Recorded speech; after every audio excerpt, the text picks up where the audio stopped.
Hello, everyone, and welcome to Reputation Matters, a show about how companies survive crises, go through them, and the learnings that are there for all of us. My guest, Mitu Samarnath, founder and CEO of Eminence Consulting. Mitu, welcome to the show. Thank you, Anupam. Today, we've got something very interesting. Both our case studies go back almost 10 to 20 years. We're talking about environment and some fairly large Indian brands. One is an Indian company, one is a multinational. Both of them have been through their own trials and tribulations when it comes to dealing with sensitive on the ground environment matters, right? Midhu, let's start with the very first case study today, which is of Essar. A lot of us remember in the early 2010s, I think it was 2013 or 14, where this massive banner had unfurled on their office in Mahalakshmi. Okay, let's talk about what is the background to that, because this was also the era of the infamous Colgate scandal. Absolutely. And all of this has a chronology that led up to that incident that is still fresh for a lot of us. Please. Absolutely. In fact, like you mentioned, it was an outcome or rather extension of the whole Colgate crisis as they spoke about, and the whole 2013-14 where our country itself was also undergoing a lot of change. During that time, what happened is coal block allocations were done to a variety of organizations, and Hindalco and Essar, they had come together and they had formed a company joint venture called Mahan Coal Limited, and they were allotted this coal block in a place called Mahan in Madhya Pradesh, India. And of course, there were a lot of protests around this because there was this body called Mahan Sangharsh Samiti, which was saying that because of these coal mining and all of that, it will impact the lives of about 50,000 villagers across some 54 villages. So they were, of course, questioning these allocations and making protests around the fact that these should not be permitted. Of course, Essar did not agree to the same, and it made its own statements that they had all the relevant permissions around it, and whatever they have done is it absolutely in line with the guidelines that are given out by the government. The protest actually took such a scale, Anupam, that eventually even Greenpeace joined it. And it kind of continued, becoming bigger and bigger. At local level, Essar tried to even, put out its viewpoints through local media. It even issued pamphlets to put out its own side of the story as well. And it could have remained a very localized crisis because that is what happens in a lot of cases. But unfortunately, it took a national scale. That's when, and it took national scale when the Greenpeace team, actually, they kind of dressed up as... in their overhauls as facility cleaners, and they went out to the head office of Essar and claimed to be facility cleaners, and they wanted to clean the facade of the company. I honestly don't understand how did they get the permission to do something like this, but they did get the permission, and they unfurled huge banners saying "We kill forests, Essar." And, so it had a lot of media attention. Of course, immediately a lot of media vans moved to the Essar headquarters. They were showing it live, what's happening. And a lot of arrests, of course, immediately happened, and so on. So it just simply something which was a very localized crisis or localized development, I would say, turned into a national scale crisis for Essar. I just want to emphasize to our viewers that Essar's building in Mahalakshmi at that point of time was one of the most visible office structures at that point of time. Of course, Mumbai today has many more such office buildings that people know and recognize, but at that point of time, Essar's towers in Mahalakshmi was very visible. It's all glass, and like Mitu said, you have a bunch of people who somehow infiltrated that building, became dressed up as facility cleaners, unfurled an entire banner, which was actually a very clever take on Essar's advertising campaign at that point of time. When you say "We kill forests," correct, right? That was a very visible and high decibel way of putting a message across. And the message was very loud. It was sent, and even though whoever was arrested for doing that without permissions or committing a crime, that is a separate story. What was the company's response? What happened after this? So, of course, they denied all the claim. They put a criminal case against Greenpeace also. Like I said, they leveraged media extensively to put out their side of the story. They issued a very long media statement around this. In fact, they also came about explaining that how there is no displacement at Mahan of villagers, but yet we are willing to, give compensation to villagers. So came across as a very empathetic organization. They tried doing all of that as well. But broadly, because one very important context we need to keep in mind here. This whole episode was a part of a larger crisis that the country was going through, which was the Colgate crisis. Yeah. So it just became even more pronounced because of that. And that's one big message organizations need to remember, that by any chance they get entangled into a crisis, which is a part of an industry level crisis, they need to be very watchful of their own conduct. And how are they going to address this crisis? Because it acts like fuel to the fire at that time. And there's another aspect that our viewers should keep track, that the battle between companies with very large projects and villagers on the ground, especially when it has to do with resources, has a long history in India. I can think of Tata Motors and Singur. Correct. That was even more high decibel because these become political. Right? And in this case, also the same thing happened, that even though the joint venture had all the regulatory permissions, licenses, or whatever was required at that point of time, they acquired permissions and they executed the project, but it was still fought back by the villagers, and the crisis became so big that it ended in a very high decibel campaign that was, that probably shook corporate India for a few days, that they had never seen something like this at that point of time. In Bombay, at least, I can't think of any major protest that takes on a scale like this. So, Mitu, totally. What next after that then? I mean, what happened after that? How did this crisis then eventually settle down? So this crisis, like I said, was a part of a bigger industry crisis. So that kept blowing up. The bigger industry crisis kept blowing up.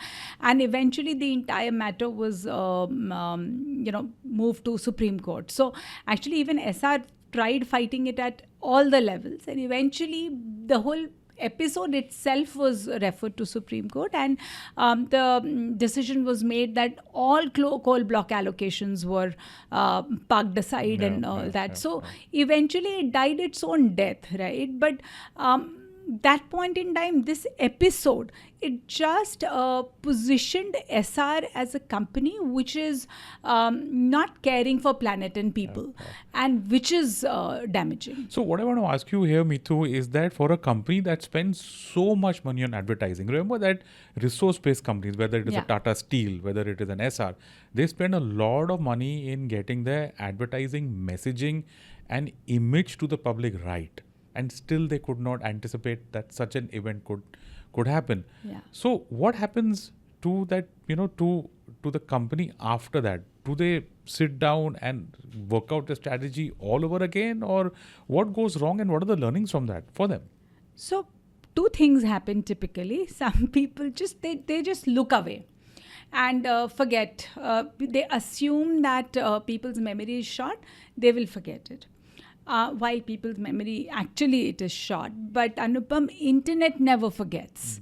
So that's a big, dilemma. So if you recall the famous Nottingham scene where Julia Roberts mentions, So she tells Hugh Grant that newspapers never die. And anytime anybody will talk about me, they will dig out this episode and they will talk about me. So similarly, internet never dies, or messages on internet never die. So organizations assume that people's memory is short and they will forget, but like I said, the digital world or the news world doesn't let them forget. Sure. So a lot of times organizations make this mistake, and they should not. Ideally, they should sit back, think about it, learn from it, and think of coming back.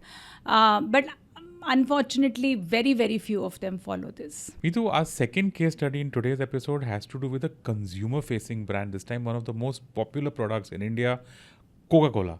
And this happened in 2000, almost 24 years ago. This also involves a very large brand going head-on with villagers, with their resources, with a very high-profile case at that point of time. So it's similar to what we discussed with Essar, but yet it's different. It was 2004, 2000 actually. Yeah. So almost 13 years before the Essar crisis happened, 24 years ago from today. Tell us how everything unfolded. So there are two aspects around it. What, with respect to Coca-Cola, we need to pay attention to. This particular crisis that we will discuss that happened in Plachimada village in Palakkad district of Kerala. And a couple of other similar episodes that unfolded subsequently also. So the point again here is that how organizations need to realize that they need to be slightly more conscious towards planet and people, and their action, their messages, their conduct, everything has to align to it. Again, I think way back in 2000, they started a factory about in 35 acres of land where they were producing Thumbs Up, Limca, Fanta, these kind of products, Hindustan Coca-Cola beverages.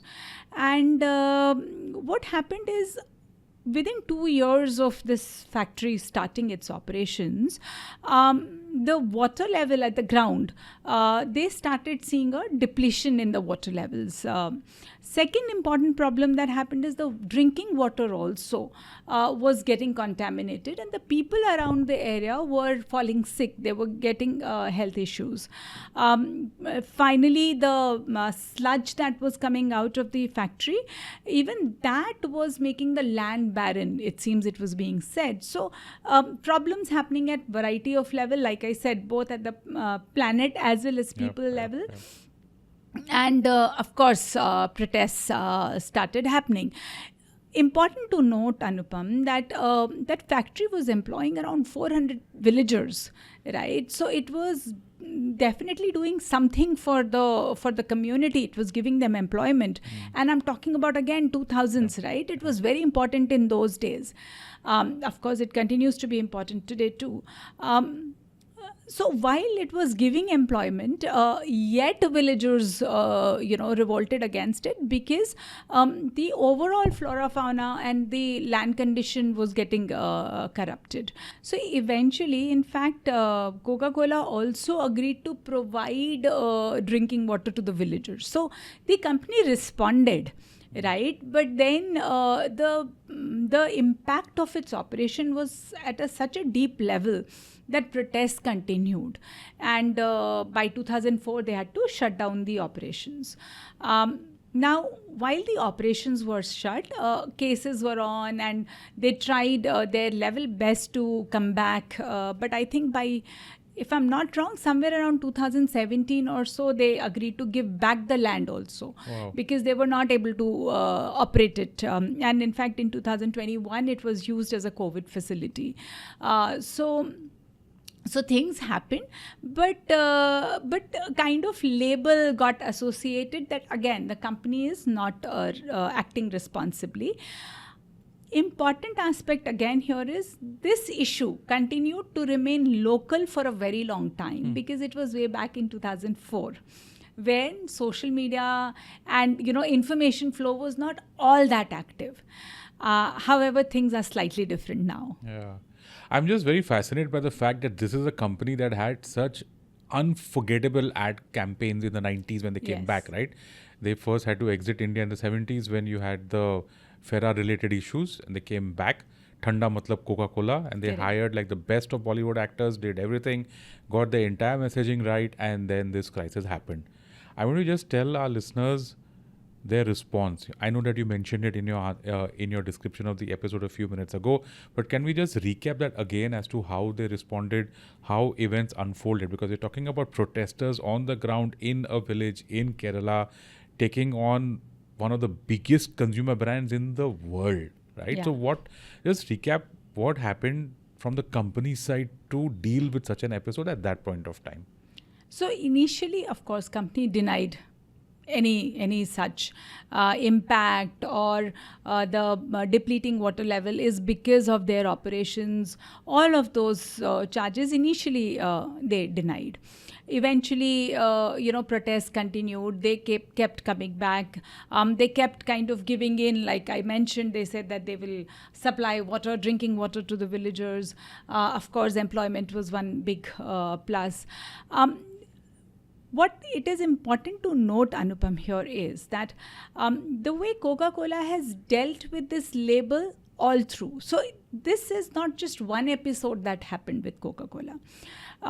This was way back in 2004. Then I think in 2014 or sometime later, I don't recall the year, but you would recall there was this whole question on Coca-Cola and other similar products having pesticides in it. Of course. Right? Yeah. And again, it was all in the newspaper hitting headline that you can use it for cleaning your toilet, or if you will you drink it, these diseases will happen to you. So, again, it was not looked upon as a very responsible product that they were producing. Recently, I was reading a research report in Advanced Sciences, which said that Coca-Cola is one of the biggest plastic waste producers in the world, right? So these kind of labels keep coming to the company. And I think somewhere, of course, I have not had any conversation with the company. I am just saying it from my reading of public, material about the company, that somewhere company knows that such kind of crisis will keep hitting it, right?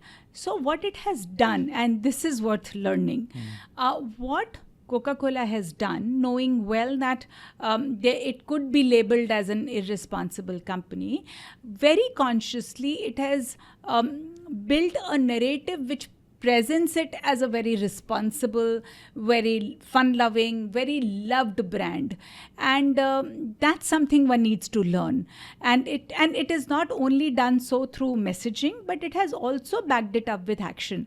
So they say that we will reduce our carbon footprint by so much, or we have planted trees, we've done this for the groundwater level, and so on. And there are data and statistics that they provide regularly around this, which is noteworthy, and I think that's shaping the narrative very differently. So let's wrap up this episode with our learnings out here. Here we are sitting in the year 2024, looking at cases that happened a really long time ago. Someone comes to you now dealing with a similar crisis. Say it's me. I have a company. I've actually, irrespective of whether I've done something right or wrong, irrespective of whether I've taken the licenses or my product is cleared all the regulatory steps, I'm still facing a major issue with villagers, with the locals. I do not want it to escalate. I do not want people to come over to my building and put up banners. I certainly don't want to be in a situation where I have to shut down my facilities. What's your advice to me? First and foremost, companies need to understand that there are three very important developments that have happened, especially in the environment space, or like being looked upon as a responsible company space. Number one, government and regulatory authorities have become very conscious of it. So your BRSR norms that have come in, or SDG guidelines that are there. So authorities have become very conscious around it, which wasn't the case 20 years ago, right? So that's one very big development. The second big development is the consumer themselves. People like you and I, we all have become conscious of the environment. And hence, as users, we are keen to partner with companies which are looked upon as, environmentally and socially responsible, and not just who's focused on making profits. So that's the second big development. And the third big development that has happened, Anupam, is the flow of information is really quick. So issues are no longer local, right? So something happens in one corner of one village, it becomes a national news, if it is a large-scale organization particularly. So these three developments actually is a big signal for corporations to realize that they cannot, ignore any development that is coming their way, and they cannot get away with irresponsible actions. Yeah. Right, so they have to be environmentally sensitive. So my advice to you, if to answer your question, my advice to you would be that don't just do it for optics. Make sure that your operations are actually sincerely responsible. I understand that there is a business context to it, and a lot of times you cannot only just be focusing on environment and ignore business. And that's why I like the word profits with purpose. So one should focus on that. One more thing I just realized, why is environment more important, more sensitive, more critical for companies today, right? I mean, in this series, we've looked at a lot of issues that led to corporate crisis. CEO saying something random, products having certain faults in them, or some family crisis of a promoter playing out in the public. I know all of these are probably internal. Yes. But when you are dealing with the environment, in this day and age, you think that requires a little bit more attention than anything else that a company faces? Absolutely. As in being looked upon and also being considered responsible has become like a bedrock of your operations. And here I would want to give you a very interesting anecdote that's coming to my mind, Anupam. We had done one research, an all India research for one of our clients to understand how environmentally sensitive consumers are. And, it was a no-brainer. It came out as people are highly environmentally conscious and sensitive, and they would want to partner with companies which walk the talk. However, will they want to pay even 1 rupee extra for a product like that? Answer were mixed. So the demand of being sensitive is very high, but it doesn't match the price that one would pay. Of course, there are people who would want to pay 1,000 rupees extra for a particular brand which is environmentally sensitive, but I'm talking about the outcome that the research showed. It clearly said that people were not keen to pay extra for a company to provide environmentally sensitive or environmentally friendly product. So what I'm trying to say is it is expected now, or it is assumed now that you will be responsible. And that's how the consumers are operating, and consumers are king or queen. So they better be listened to. Mitu, I want to ask a theoretical question now. We are done with SR, we're done with Coke, we're done with all the episodes that happened that we already discussed in depth on this episode. But let's talk about today in the year 2024. I am a brand, I am a CEO, and my company messed up. Okay, we went and did something and obviously messed with the environment. I mean, we are undergoing a crisis. Can I turn that crisis into an opportunity and somehow come out winning from it? And if I were to do that, what's your advice? What should I do to come out winning? Of course, we can, there is a famous saying also that crisis is wasted if you don't convert it into an opportunity. So definitely you should convert it into an opportunity. However, it should not be done for optics, right? You should really make things right. Now, what should one do? Mistake happens and things go wrong. Important is to acknowledge it. Like both the cases that we discussed, they were not something, Anupam, which were overnight crises that suddenly hit the brands, right? They were brewing. So one has to be aware of the challenges that are brewing in your company and also be prepared for that bad day in case something goes wrong. Like for a lot of well-known organizations that we are currently working with, we are actually developing a complete crisis communication plan for them. And here we identify scenarios that this can go wrong, that can go wrong, and what should be your approach. So advanced planning can be done. Having said that, talking about environmental crisis particularly, there are 2-3 things that we have to remember. Number one, like I said, both government, consumers have become conscious of it. Plus the information flow is very, very rapid. So you cannot ignore or, let it brew. You have to act quickly on it. So that's first thing one needs to remember when it comes to environmental led crisis. The second important thing that one needs to remember is, unless it's like, an oil rig suddenly blowing out, or you were not prepared for it, that something went wrong. If the crisis, if you know that your operations are such that there could be conversations around your practices which are not environmental friendly, please invest in the narrative which will also show the world the other side of the picture, that while your operations are impacting some aspect, how are you offsetting it at some other aspects. And certain organizations, in fact ITC tops my recall here, even Coca-Cola for that matter, that they are doing it very well. While they are not looked upon, or some people may brand them as relatively irresponsible operations, the kind of work that they are doing towards environment conservation is also noteworthy, and they are actually investing in narrating it to the world. And the third aspect that one needs to remember is, while you are developing these narratives, they cannot be hollow. You have to back it up with solid action around it, with data, with proof points. And these are the three things which one must remember around any environmental crisis.